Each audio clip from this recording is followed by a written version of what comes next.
We're happy you're joining us here today. We're a little bit off the beaten track in terms of talking about so much Yeah.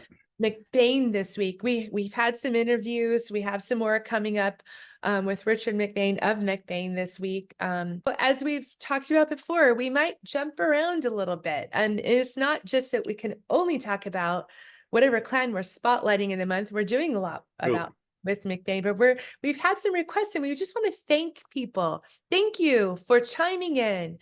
Posting on YouTube actually does help our algorithm and helps this video be seen. So you're actually helping us if you put some comments and let us know what you want to see. And we're really happy to get the feedback. Before we jump into that, I need to make a correction. Having said that, the Clan Hatton Association has its 12 major clans. Philip Beddoes is the Clan Shenehey. Again, say again. It's the Clan Shenehey. He's not the Shanahay. Okay. only one in the 12. There is another. And Clan McThomas has a Shenehey as well. And his name is Graham Tom, Thom. And unofficially also Robin, who's the vice president of Clan McThomas. So I just wanted to let you know, I wanted to make that correction, and thank you so much, Virginia, for letting me know. A big shout out to Virginia Kring for Clan McThomas. She does all their social media and is doing a fabulous job. Virginia, keep it up. You're doing a fantastic job with Clan McThomas, and we can't wait for that month to speak more with you, and we try to share everything that they've got going on as well.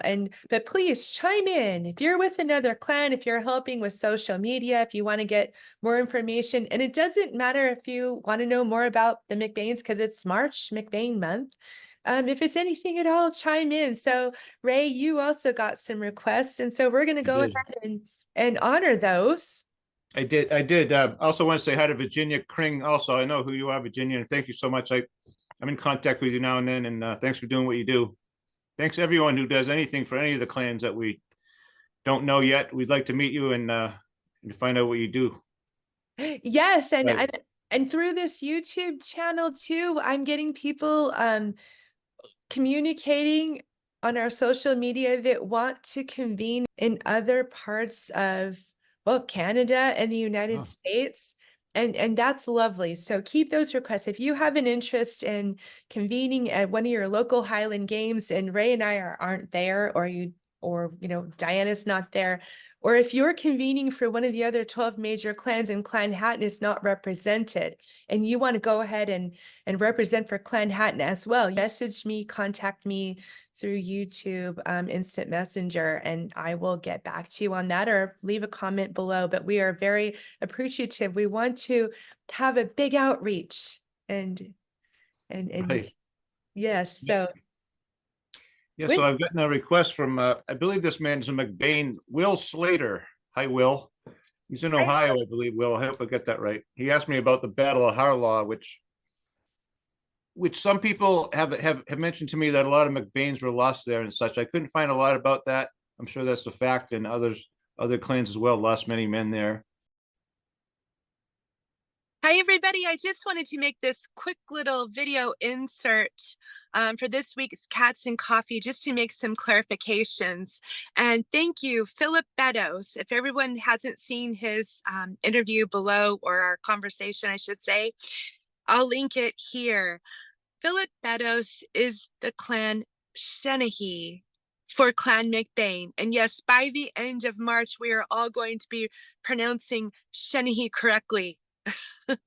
So, in other words, Philip Beddoes is a genealogist and historian for Clan McBain. And I just wanted to make some clarifications on the Battle of Harlaw. So this was, in fact, a most significant historic event for Clan McBain, as it was recorded that they took more casualties than any other clan in the Clan Hatton, what was the Confederation at that time. The Kinrara mentions this as follows on page 9. In the year 1411, at the Battle of Harlaw, McIntosh lost in this battle many of his friends and people, most especially of that of the Clan MacBain. Now, in the Kinrara, you'll see Clan MacBain mentioned early on and written as Clan Vean, which is Clanvean, and that is the Clan MacBain. Furthermore, Charles Fraser McIntosh, in his minor sects of Clan Hatton, repeats this as follows. The McIntosh history referring to the Battle of Harlaw in 1411 narrates that McIntosh lost in this battle many of his friends and people, especially from the Clan Vean. This loss so greatly depressed the MacBains that he was unable to trace the succession from this period of time until about 1500, the time of Gillies. A.M. McIntosh, in his McIntoshes and Clan Hatton, also covers this as follows. After slaying the Red Commons captain of Inverlochy, came to the Connaught and placed themselves and their posterity under the protection of the McIntoshes and his successor. For some half the century afterwards, in the MS, is silent concerning the MacBains, and its next reference is a mournful one, to the effect that none of the Clan Hatton tribes suffered so severely at Harlaw in 1411 than Clan Vean. There's also an old poem about the Battle of Harlaw, which records in Clan Donald call to battle, and it was in Gaelic. But there is an English version, which I will link down below. So I'll put it on the screen, and then I'll link it below. One imagines that it was the first expressed by their clan Shenehee and passed down orally for a long time before written down. But there's a memorial which some of the Clan Hatton attended at the 600th anniversary in 2011. And I think one or two of our clan chiefs from the Clan Hatton Association were in attendance at that memorial. I'm going to give a little overview of Harlaw itself, though. The battle, actually the lead up to the battle, is really all I'm going to mention here, but quite a lot of political intrigue there. I'm going to just look at my notes here, if you don't mind. Please do. Yeah, so this is 1411. 1411. King James was imprisoned in London at the time. His brother, the Duke of Albany, I wrote down, was running the front office. So he had a lot of responsibilities. His brother was in jail. The king was in jail. So the Duke of Albany was running things, or he wanted to run things, put it that way. And so he was taking over quite a bit of things in the king's absence. The Duke of Albany's young granddaughter had become an orphan, I believe, in the earldom of Ross. She had become an orphan. Now her grandfather, the Duke of Albany, decided to take her under his wing, and probably Ross as well, if he could. So he kind of made some moves in that direction and decided to take responsibility for her and take over some things politically in that area and financially, I'm sure, which did not go well with Donald of Islay, Lord of the Isles. His wife was the aunt of this little girl in Ross. She was the aunt of the heiress of Ross. So Donald of Islay decided to step in and try to put a stop to what the Duke of Albany's designs on Ross were. And what he did to do that was to make a step in that direction. He actually attacked or went after the Duke of Albany's nephew, who was the Earl of Mar. Alexander Stuart, the Earl of Mar, had a lot of military power. So in his uncle, the Duke of Albany's stead, he faced Donald Islay at the Battle of Harlaw. I didn't really write down too much about the battle itself. This was a lot of the political lead up to it. I know it's become a thing about Lowland against Highland and non-Gaelic speaker against Gaelic speaker. That's sort of the cutoff date or time or battle that people say that sort of squashed Gaelic from going any further, or from getting any stronger, making any recovery. I don't know about that. There's a lot of controversy about that part. He went over through at Dingwall and Mackay. who was on the side of the Earl of Mar. Clan Mackay apparently did not give them much of a fight. What I read, they were called, they swept them aside and continued into Inverness and ended up at near Aberdeen is where the Battle of Harlaw took place. Before they got to Aberdeen to destroy that, they had to be stopped, and this was at Harlaw where the battle took place, which is, I think, very long, quite a good part of the whole day, and perhaps evenly matched. So I'm not going to say a lot about the battle itself or the outcome, but a lot of my research took place in the political lineup to it, which is quite complicated, like you say. I do have an aerial view picture, which I'll go ahead and insert here so people can see kind of a little bit about areas of Scotland that we're talking about. I know many people have not been to Scotland, and even if you've been over, and it's kind of hard to know where these things would have taken place. Are Tornish castles involved in this? And there's a tombstone of Gilbert de Greenlaw in Kinkill Church. And it's from 1411. You know, this is by and large known in modern times as the Dark Ages. And Yes. so it's tough to get written history, accurately written history, from those times. And a lot of times when historians or people who write about history want to go and do research, they have to go and really try to find people who were titled, oftentimes, who had accounts or journals kept, and who had people or secretaries who kept accounts or journals for them. Or in some cases in Scotland, it was the clan chiefs writing handwriting. And so we have several references we try to use for some of this. The main three that I know of now, they conflict each other sometimes too. Sometimes they agree and sometimes they don't. And so we can always make that assertion. We could say, hey, so like here, I'm always showing this one. This is the Kinrara.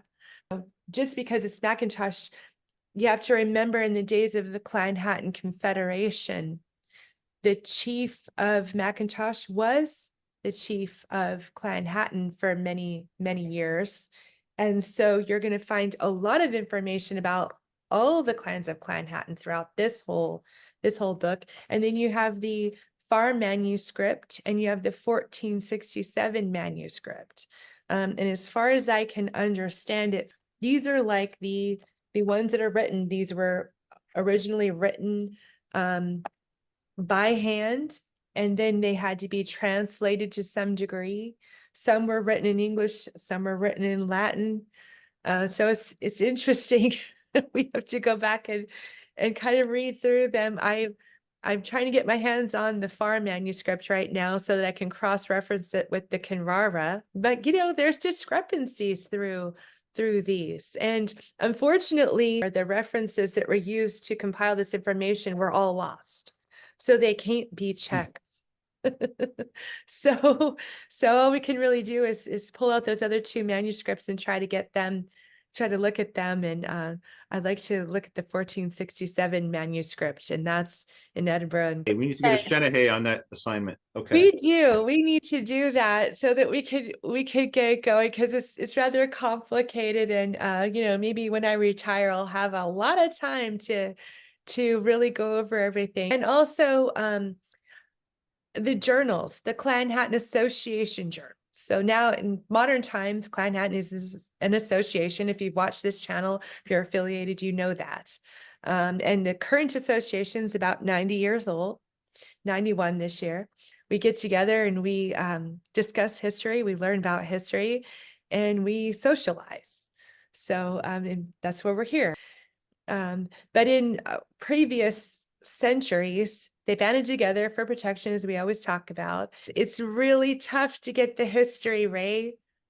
But I love what you're doing. You're making it fun, little tidbits of information. So again, everybody go over to Ray's channel, at Ray McCat, his Touch Knot channel. That's right, the touch knot. Touch Yeah, you Knot. mentioned the journals. You know, that's one of the things I've been doing is going through some of the old and they're tough to get through, some of them. Like you said, the articles they're so informational and factual that that's literally what they are. They're going to be tough to read because facts are, but that's where I've been getting some of the information of some of the clues of different things and where to go for ideas.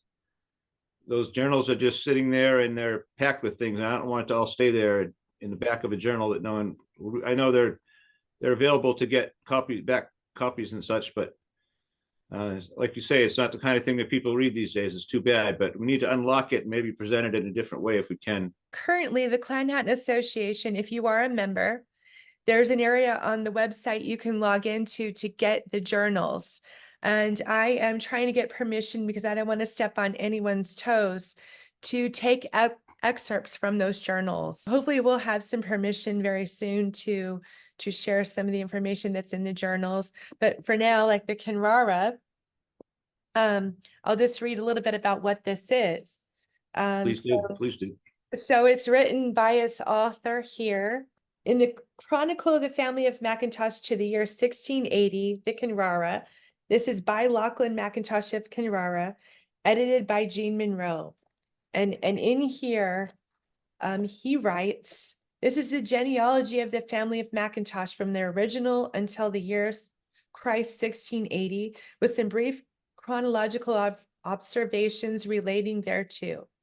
Faithfully collected out of old records, chronicles, registers, manuscripts, and other evidence by an impartial hand. So that's what he writes. And I stumble over a little bit because it's still, you know, the words are spelled a little bit differently. You can read them phonetically, but it's English. It's fascinating to understand who feuded with who and the reasons why. And Right. sometimes they were quick, like, hey, we had this one fight and now the feud's over. And then, of course, in the case with the Camerons and the McIntoshes, that went on for 300 years, 3 centuries, the longest running feud in the history of Scotland. And it's going to be fun to read that. And it don't let it defer you that it says it's a chronicle of the family McIntosh, because like we were saying, the McIntosh for many centuries was also the chief of Clan Hatton, and so it's very much all of Clan Hatton found throughout the entire Kinrara. Right, he would have been very familiar with all the clans and the goings on, and been part of what goes on, literally, because he was chief of the Hatton Confederation. So this was 1680, about. Yes, it's up to 1680. Okay, so Year so 16. we talk about the bond being written in 1609, right? Yes, So the bond of union we talk about was 80 years old at this time. that was the most official when they met at Termit, the Rocket Termit. And Okay. in 2009, when we went to Inverness and Moy and in the area in which all of these events took place, and we signed the new bond of union in 2009. And it one was more clarification, the 1609 was a band of union, and I might have mispronounced that bond of union. It's a band of union, meaning that the Clan Hatton clans banded together, and they banded together for security. Hope this clears some things up, and please enjoy the rest of Cats and Coffee. We all marched through the city of Inverness in a big parade. Up to City Hall. There were a lot of events that went on, but we also went to Termit where this was signed, and it's actually located on some farmland. And there's a rock there now with a plaque on it that we all put there in 2009. So you can go there and visit this site, and it's incredible to be there in the middle of nowhere and to think big thing happened. There were other more informal bands that went on during the centuries and over the centuries and between different clans. And you can see, you know, some of the Clan Hatton clans that originally were together. Talking with Philip Beddoes, he said originally the Camerons were part of Clan Hatton. A feud that took place because there was a castle at Loch Harbour that the McIntoshes had. And because the Lord of the Isles kind of came after, it was making war on the mainland area. For protection, they went down into the Inverness area. Well, when they did that, the Camerons moved into the empty castle and they refused to leave. Ah, And for this whole entire feud that ran with the Camerons, the McIntoshes would petition the different kings. They would go try to lawfully make the claim, and they were always told, yes, this is your land, this is your castle, you were right. Right. And still the Camerons wouldn't leave. And time again, they would have battles, and the rest of Clan Hatton would battle with them against the Camerons. During this feud, there were fights, and the McIntoshes and Clan Hatton would always win, and still the Camerons would not leave. So we'll save that for another time. The Kinrara really spells it out and talks about how the McIntoshes with some of the other members of Clan Hatton during the feud, and this was news to me, they went to a church where the Camerons went to church on Sundays with their entire families. okay. And this was in Lochaber.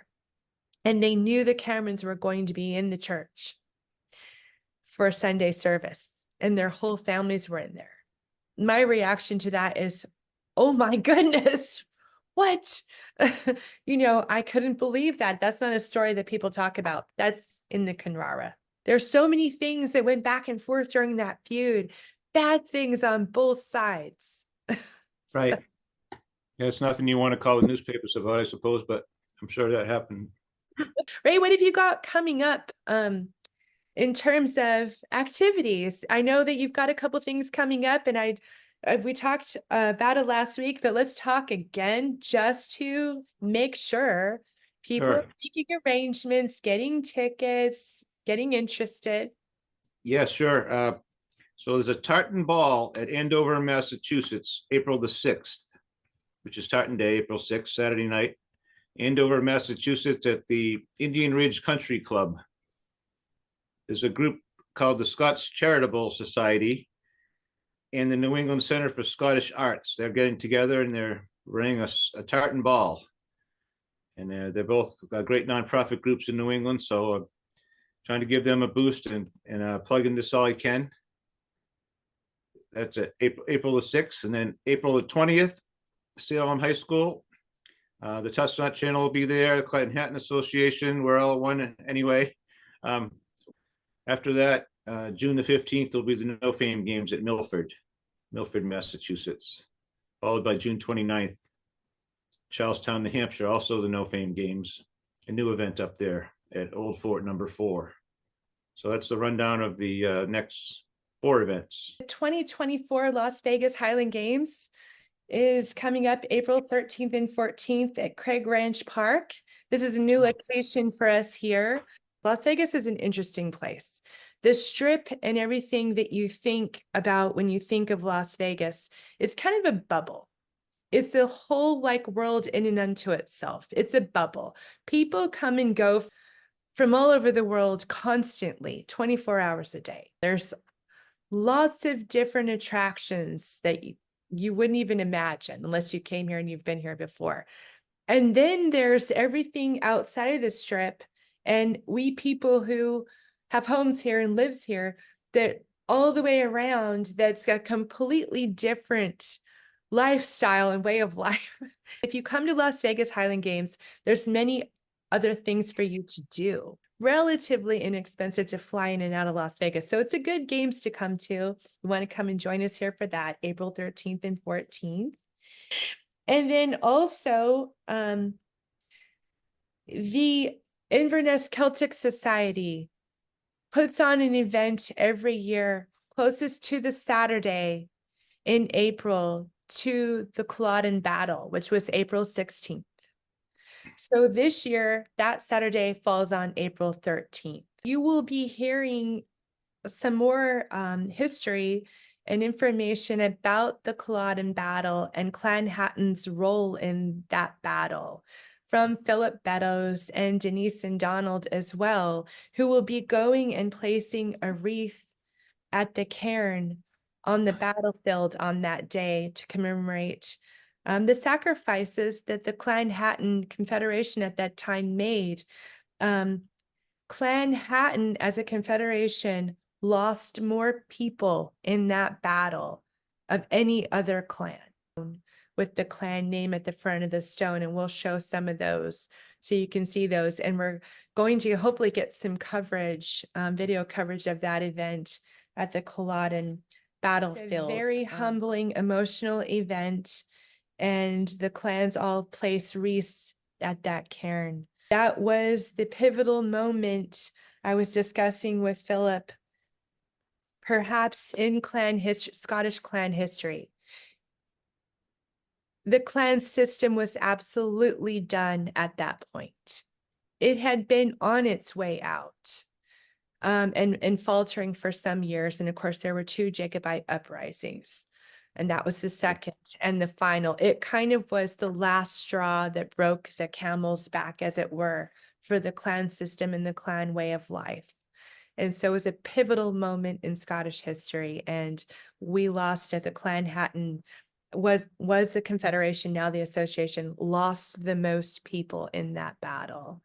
And so we want to make sure we're covering that here on this channel so that people are aware of that and know the history of it. Yeah, it's so wonderful that all the leaders or whoever's there that can go out there and take the time to walk that walk and leave the wreaths. It's just such a nice thing to be able to do. I think they're doing in the name of everybody that's watching now, and that kind of thing, in the name of all the clans. It's such a great thing. I hope they know that what a role they play to basically represent all of us there. I dare say that if you have a surname that belongs to any of the clans in the clan Hatton, you most likely have an ancestor and a relative that was in that battle. Some people did escape. So we'll be covering more of that, and also more on McBain for the month of McBain. Thank you so much for tuning in. Yes, Donald McBain. If you've seen Donald McBain on the touch knot, he's not done yet. He's taking a little rest, but he'll be back. Oh my goodness. Right. The further back you go, the more united we become, it seems. It's a history that's about 1,000 years old, give or take. And it's a very rich history. People over time, maybe, lifespans a few hundred years ago, maybe the average lifespan was 50-ish years, 60. Now we're pushing more towards 100. I know we're probably in the 80s technically, but some people are living to be in their 90s, 100. And we just had the Farquharson clan chief live to be 102. Yes. So, just looking at him, his particular part in this whole 1,000 years, we all play a part. No matter who we are, we're part of this living history. And he was 102 years part of the history. I'm so far 52 years, my little small role over here. And you, Ray, don't have to give your age, but you're playing your part, not to put you on the spot. You're playing your role. So we're all part of it. So let's participate. Let's participate and do our part. And when we go and leave this world, we're going to hand it over like this to the next generations so that it's not lost. Right. Books like that, Kinrara, we're trying to take a look at that and bring it alive for people who might never know it existed. And I'm enjoying this very much, very much. Thank you, everyone, for letting us do this. And hopefully you're enjoying it, too. And please help us continue by participating. Please. Yes, make some comments, make more requests. Don't be shy. And Ray, as always, thank you for your unending patience with me as I try to get more technically savvy. Thank you, Ray, for your patience. And I apologize again to your viewers. If anything's late coming out and you're expecting it, it is me, not Ray. So. All right, glad to hear it. Thank you so very much. Everyone have a wonderful week. Until next week. Touch not. One more time. Shenahi. Shenahi. Shenahi. So think of it like this. SHENEEHEE. It's Shenahi. Okay. I keep doing it until I get it right. We're having a ball at this, Cindy. I hope everyone else is having fun like I am right now. Oh my gosh. Me too. I'll see you next week. Bye for now. Okay.